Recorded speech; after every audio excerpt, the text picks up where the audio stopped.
Hello everyone! The auction house is a feature used by practically everyone at some point in the game. Whether you're stocking up on flasks and food, or you're just looking for a sweet new battle pet to crush your opponents, the auction house has most of what you're looking for. There are some items, however, that the auction house simply can't give you. Those rare mounts that aren't in the game anymore. Or even those that are, but you haven't gotten it after running their instance every single week for the past couple of years. Maybe there's even a specific transmog set that you've been dreaming of, or a tabard from the trading card game that you can't get off your mind.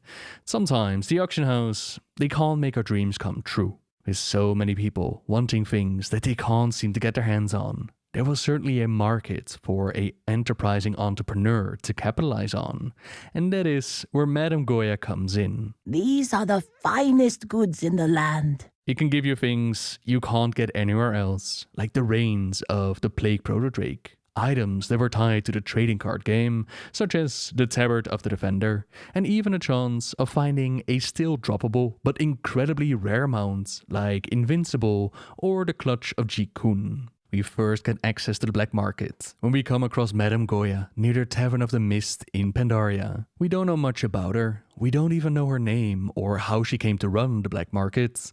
The only information that we have is the information she's willing to give us, which is, well, nothing really, and that seems to be the way that she likes it. She wears a well-tailored dress suit, and her constant companion is perhaps the only inclination that there is more to this Pandaren than meets the eye.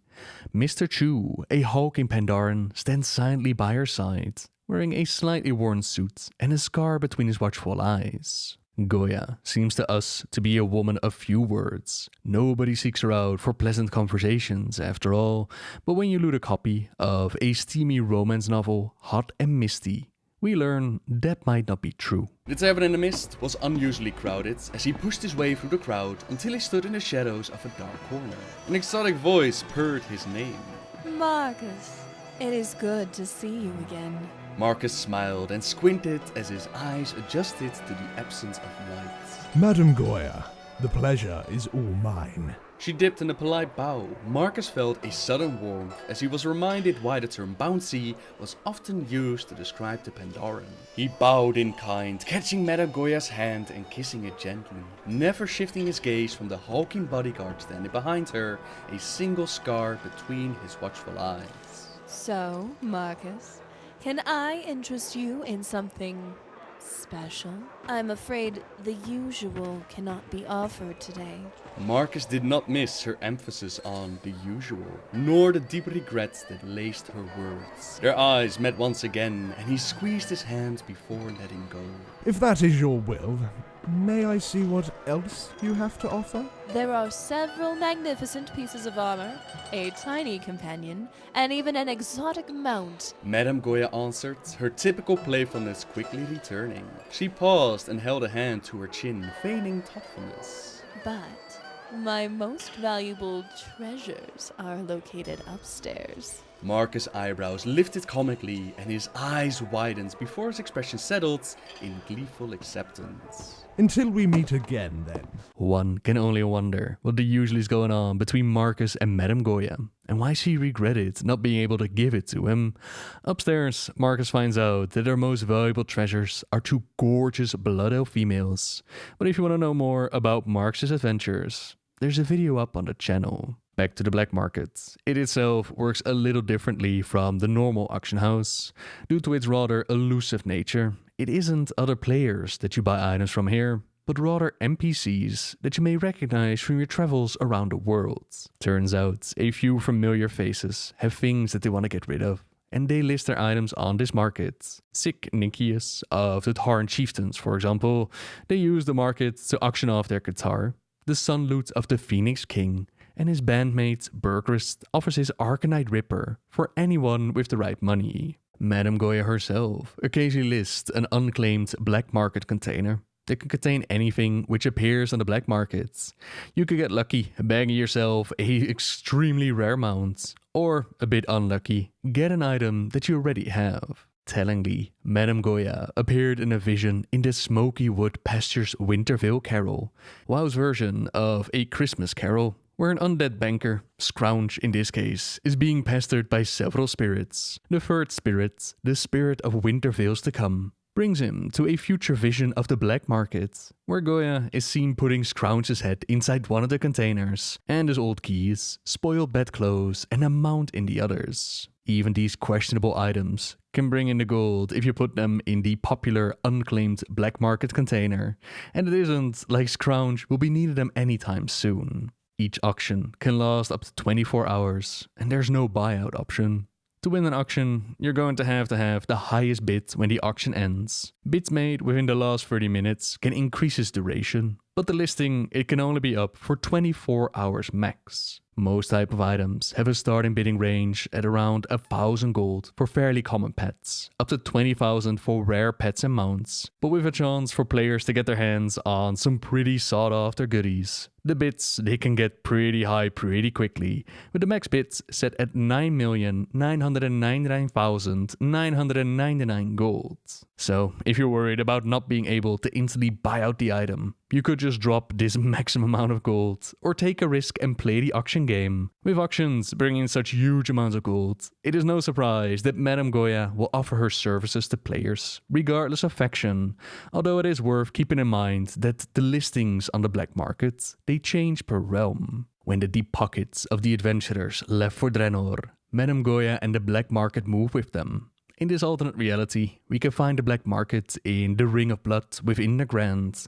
Madame Goya has been joined by the ever-present Mr. Chu, and she's taken on some new security by hiring an ogre named Mr. Knuckles. The Draenor expansion also gave us a little bit more insight into the way that Madame Goya works. We complete the rare naval mission called the Black Market Journal. This is a mission with a crate that is washed up on the shore, and we find a way through the Iron Hordes to pick up a waterlogged manifest. The manifest is largely intelligible to us, except for a small note addressed to Mr. Knuckles. Apparently, a shipment he was expecting is on a sinking ship, and knowing the black market bodyguard is somebody that we would prefer to owe us a favor rather than the other way around, we find his lost shipment and deliver it to him. Mr. Knuckles is glad to receive his shipment and finds it very interesting that we have our own dock.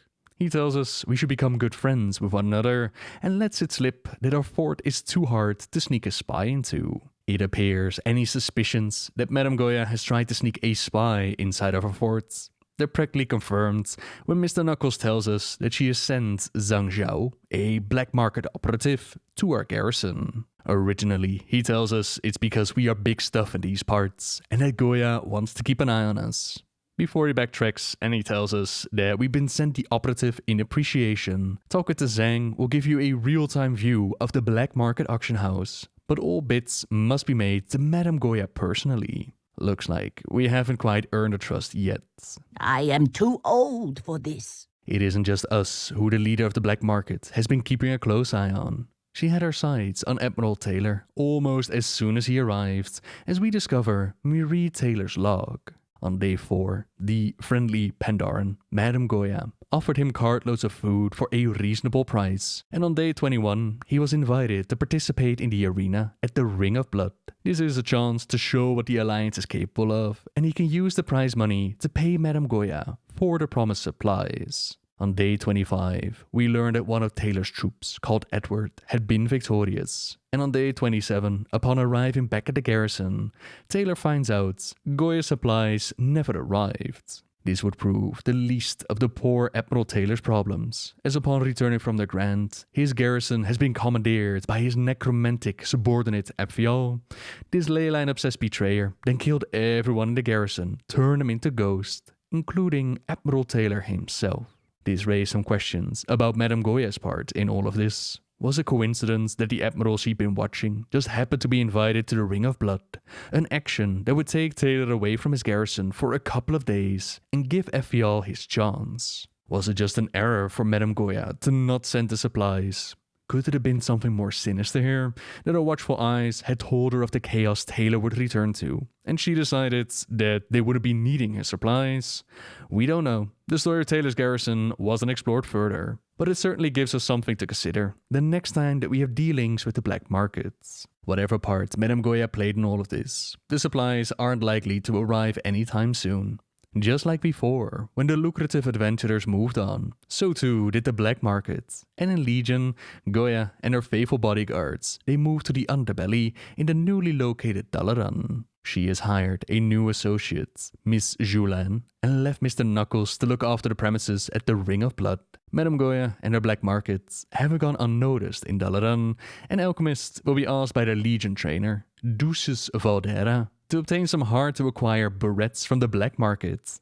Knowing that the black market is their only choice, Zulan proves as business-savvy as her boss, and has the budding young alchemist plucking hair from Khadgar, finding some blood of Sagaris, and buying her some cheese and wine in payment. You can only sit around eating cheese and drinking wine for as long as there are people around to bribe for it. And at the end of Legion, we had all moved on to the latest expansion. As time has passed on, maybe Madame Goya has started to trust us a little bit more, because when she follows us into battle for Azeroth, she sets up shop in Dazar'alor and has a operative, Madame Gozu, acting as the black market auction house within Borealis. She can't be in two places at once after all, and both factions would be confined to their own newly discovered, and in some cases rediscovered zones, until some time into their travels. Placing her operative in one faction zone and having herself situated in the other, it made her black market accessible to all players, providing that you do have the gold. She continues to show her trust in us a little bit more as we progress through Battle for Azeroth, and we can sometimes find an operative of hers, Steel Sage Gao on Mechagon Isle. He informs us that Madame Goya has an interest in some unusual items from Nazjatar. It turns out that she wants an item that one of the deep-sea murlocs in Nazjatar sells, and the quest can ask for 5 particularly dense rocks, or 5 disintegrating sand sculptures, which can be bought from Murgle, 5 unidentified mass, which can be bought from Fergal, or 5 curious murloc horn, which can be bought from Grommerl. The murlocs are way fuzzier about who they sell compared to Madame Goya. And if you want them to sell these supplies, you're going to need to play their mini-game. We're going to need to do some trading, because each of the murlocs has a common item which can be bought and used to buy the items from the other ones. A little mini trading game, which can be made easier with add-ons. But if we bring our hard-gotten goodies back to Steel Sage Gao, he thanks us on behalf of Madame Goya and tells us that we will speak again. You might have to do this quest a couple of times, but eventually all this work will convince Gao to give up his blueprints to the encrypted black market radio, which we load up and build in Pascal K1N6 in a stack of 5. The radio is consumable, not a permanent item, and there's a 5-minute cooldown between uses. But once you've used the radio, it summons a very flamboyant looking Blingtron named Sylvester. He sticks around for 5 minutes and can be interacted with to allow us to view and place bits on the market remotely. And of course, World of Warcraft isn't the only place where people have deep pockets, and Madame Goya took her ventures to Hearthstone with the Mean Streets of Gadgetzan expansion. She set up the black market in Gadgetzan for the sole purpose of making a killing. She is a cost of 6, an attack of 4, and a health of 3.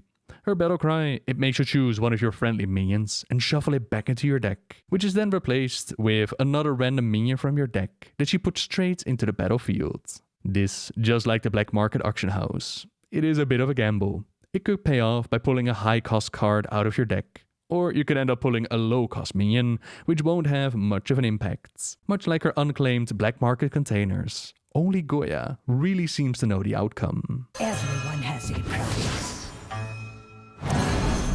You can sleep with the fishes.